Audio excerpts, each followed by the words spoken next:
Você, as entrevistas está de volta aqui com o Franco Groia. Franco, você falava para a gente a respeito desse seu dom que você descobriu depois para dar aula. Continue falando, por favor. Não, é praticamente isso. A questão de lecionar aconteceu. E isso foi aos poucos. Então, não só das coincidências, né, da questão não só familiar, mas a questão também metódica, dessa questão de se fazer filmes. Eu depois fiz 2 filmes em que o processo de produção passou também por oficinas. Então, eu acabei ministrando umas oficinas de assistente de direção e tiveram algumas técnicas também com outros professores que acabaram sendo os cabeças da produção. E foi muito interessante. Nesse período, eu comecei a lecionar numa universidade particular, em Juiz de Fora, recém-chegada. E isso aconteceu. Então, eu estou há 9 anos, vai fazer agora em agosto. E continuei, quer dizer, eu não parei, o processo também, vamos dizer, de dar aula, e é um processo também motivador do ponto de vista até de atualização, porque te motiva ainda mais e te questiona também, porque é uma troca, não é só eu que sei, eu também aprendo com meus alunos e vice-versa. Então, de certa forma, te motiva a ler mais, a saber mais e trocar, porque também tem essa troca. Motiva a ter mais o que passar para muito mais, né? Então, ampliei também meus leques de pesquisas, né? Quer dizer, montamos vários grupos de núcleos, na verdade, de pesquisa, e acabou isso desdobrando em outras áreas até do audiovisual, que é a internet. Bom, Franco, a gente vai falar agora de um assunto mais atual, Sim. do qual você faz parte, que é o movimento Salve o Cine Excelsior. Queria que você falasse, teve a última reunião dia 23, né, e agora você deve estar mais atualizado. Fala pra gente quais são as novidades do movimento que se espera. Pois é uma questão muito interessante, porque é um movimento em Juiz de Fora muito bonito, que não só eu tenho um orgulho muito grande de fazer parte dele.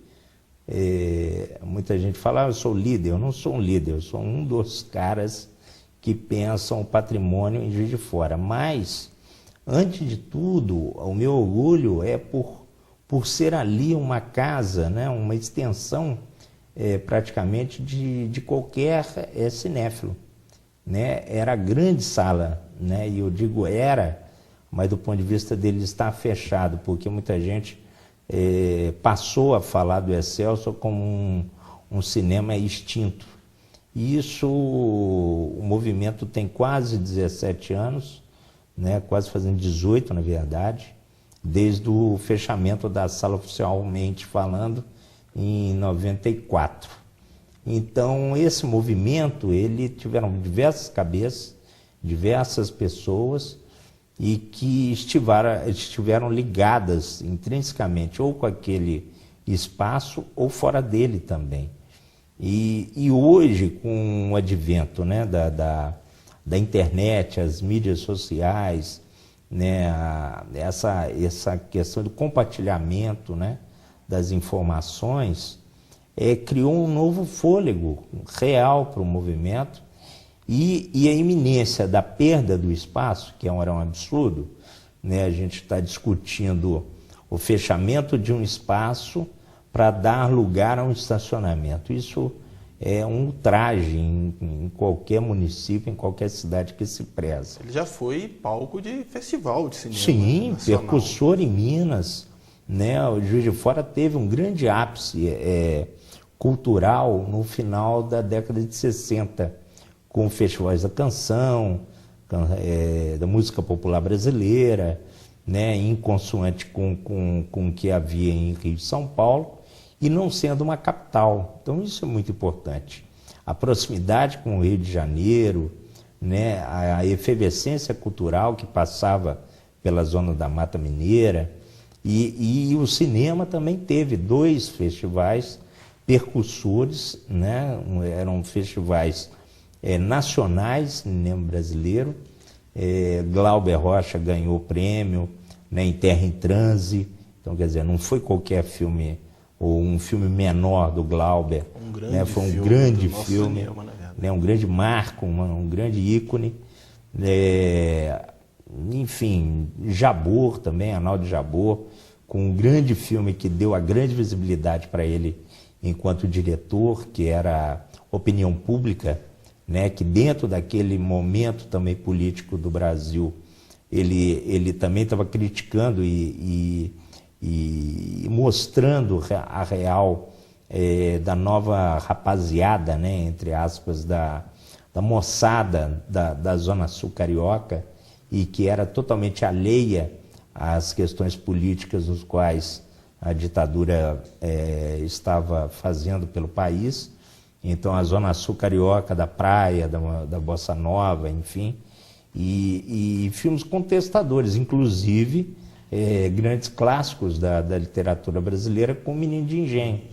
Né? Então, quer dizer, e foram esses fatos muito interessantes do Walter Lima Júnior, em seu primeiro filme longa e seu primeiro prêmio que ele recebeu, e foi devido a essa repercussão e visibilidade que o filme começou uma carreira de festivais e acabou propiciando ele outros filmes, Arnaldo Jabor também e tantos outros, e que uma lacuna do festival aqui, Gramado começou. Então, quer dizer, quando Juiz de Fora cessou o Festival Nacional de Cinema Brasileiro, outro local, outro município bem distante, que nacionalmente não tinha grande visibilidade, criou o seu. Então, Gramado virou, substituindo uma experiência tão positiva que era aqui. Então, e naquela ocasião foi uma opção daquele momento de se dar a música. E aí Juiz de Fora continuou mais 2 anos com festivais da música e também acabou. Eu queria que você falasse para a gente qual a intenção, o que poderá virar o espaço. Sim. O movimento ele trouxe uma discussão que, primeiro, garantir, né, a utilização daquele imóvel para a atividade cultural. Então, o nosso primeiro passo é atacar o ponto de vista da atividade, decretar, né, se declarar o interesse cultural como modalidade de tombamento, uma vez que a edificação e outras coisas, né, físicas não poderiam ser tombadas nas suas particularidades. Então, a atividade ali por si só é motivo nosso da luta pelo tombamento. Agora, um segundo momento é realmente lutar para o seu desembaraço frente à propriedade que é particular. Então, quer dizer, estudar formas, né? A gente está estudando projetos de viabilidade econômica, inclusive, para apresentar para a própria família proprietária, mas muito mais ao poder público, porque decretando o espaço de interesse cultural também abre um caminho para, inclusive, desapropriação do imóvel, como foi feito com o Cine-Teatro Central. É um caminho que Juiz de Fora já conhece, que é um caminho muito importante do ponto de vista da garantia da permanência de um espaço tão importante como o Excelsior representa para o audiovisual e a cultura local, e um exemplo tão bonito como foi o Cine-Teatro Central. Franco, a gente te agradece por você ter participado, a gente deseja boa sorte ao movimento. Ok, eu que agradeço também. Muito obrigado, tenha uma boa noite. Bom, se essa entrevista fica aqui, até a próxima. Boa noite.